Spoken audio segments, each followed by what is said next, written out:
தமிழகத்தில் நடைபெற்றிருக்கிறது. தமிழ் பிரதிநிதிகள் போயிருக்கிறாங்க. இது தொடர்பாக அதாவது அவ்வாறான மாநாடுகளை தமிழக அரசு நடத்துவது வரவேற்கத்தக்கது. அதேபோல் இலங்கையிலும்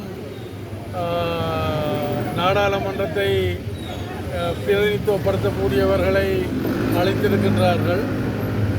அதுவும் வரவேற்கத்தக்கது. ஏனென்று சொன்னால் உங்களுக்கு தெரியும், நீண்ட காலமாக எங்களுடைய வடமாகாண தமிழ் கடத்தொழிலாளர்கள் பல இன்னல்களை எதிர்கொண்டு வந்து கொண்டிருக்கின்றார்கள். குறிப்பாக இந்திய இழுவமடி படகு, அதாவது எல்லை தாண்டிய அத்துமீறிய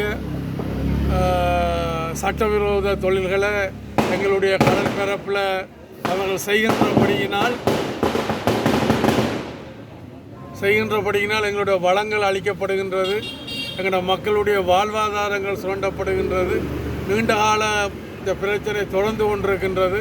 அந்த வகையில் என்னுடைய காலத்தில் நான் பல முயற்சிகளை எடுத்திருக்கின்றேன். ரெண்டு நாடுகளுக்கும் இடையில் சம்பந்தப்பட்ட பிரச்சனை என்ற வகையில் ராஜேந்திர ரீதியாகவும் அதே நேரத்தில் அதை கட்டுப்படுத்துவதற்கு சட்ட ரீதியாகவும் நடவடிக்கை எடுத்து வந்திருந்தேன். அது அப்பொழுது குறைந்து வந்து கொண்டிருந்தது. ஆனால் தற்போது மீண்டும் அது அதிகரித்து வருகின்ற மாதிரியான ஒரு சூழல் உருவாகி இருக்கின்றது. நம்முடைய கடற்தொழில் சங்க மக்கள் அதை என்னிடம் பல தடவைகள் சமீபத்தில் கூறி வந்திருக்கின்றார்கள்.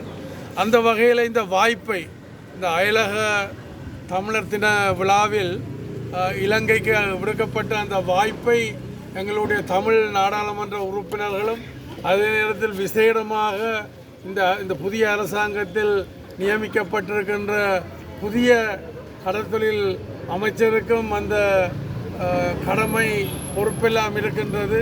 அவர்கள் இந்த சந்தர்ப்பத்தை பயன்படுத்தி முதலமைச்சர் ஸ்டாலின் அவர்களோடும் தமிழக தலைவர்களோடும் கலந்துரையாடி இந்த பிரச்சனைக்கு ஒரு விரைவான சுமூகமான தீர்வை காண வேண்டும். அதே போல் இங்கிருந்து சென்ற இலங்கை பிரதிநிதிகள், கடற்தொழில் அமைச்சர் உட்பட தமிழ்நாட்டு மக்களுக்கும் தமிழ்நாட்டு ஊடகங்களுக்கு ஊடாக தமிழ்நாட்டு மக்களுக்கும் உண்மையான பிரச்சனையை சொல்ல வேண்டும் என்று நான் எதிர்பார்க்கின்றேன். இது இன்றைக்கு நேற்றைக்கு என்றல்ல, நீண்ட காலம் நான் இந்த கருத்தை வெளிப்படுத்தி வந்திருக்கின்றேன்.